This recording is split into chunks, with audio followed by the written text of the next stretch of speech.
So if enlightenment happens, how do we know it has happened? Suppose we are hallucinating to be enlightened. If such a thing happens, it will be clearer than daylight. It's not something that you can miss. It is not that kind of an event that you could miss it. You will not miss it. But when I say this, there is a problem attached to this because these days it is going on in many places. For a certain fee, within a weekend's time you can get enlightened. You'll be declared enlightened by somebody.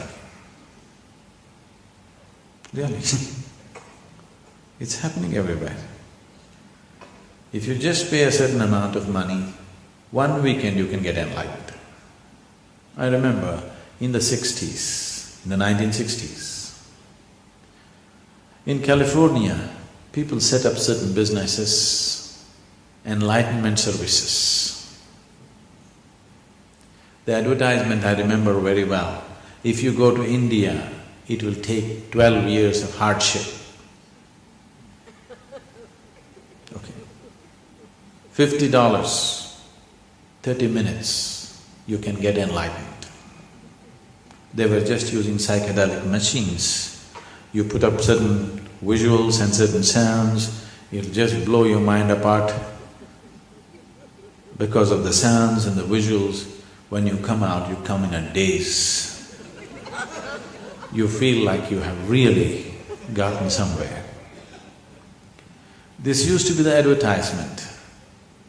$50, 30 minutes. If you go to India, 12 years of hardship.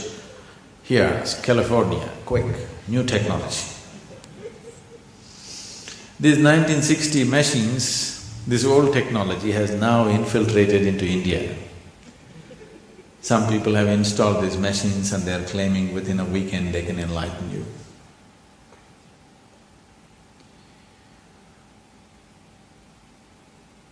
You cannot hallucinate about it.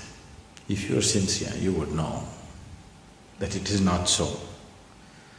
But if it's a part of the race that you want to get enlightened before somebody, of course you can declare, I'm enlightened.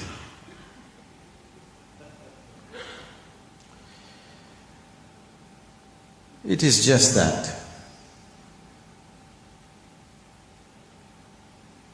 these kind of deceptions are not new on the planet. They've been happening for a long time. But now modern technology has come to aid them better, to give them an expanded sense of many things. Much experimentation was done during the 60s and 70s about these things. One is with the psychedelic machines, another is with psychedelic drugs. You take an LSD and people claim they're enlightened because they had an expanded sense. Just for a while, and then they came back. If they overdid it, then they lost everything, they cracked up in so many ways or even died. Many people mentally cracked up because of excessive use of psychedelic drugs. But for those few moments, they really felt enlightened, or at least they thought so. This is not something that you do. This is not something that you can do. It is just that if you cultivate the system, your body, mind, emotion and energy to its peak possibility, then an absolutely wonderful flower blossoms within you. Not something that you did, you just waited with the right kind of conditions and it happened.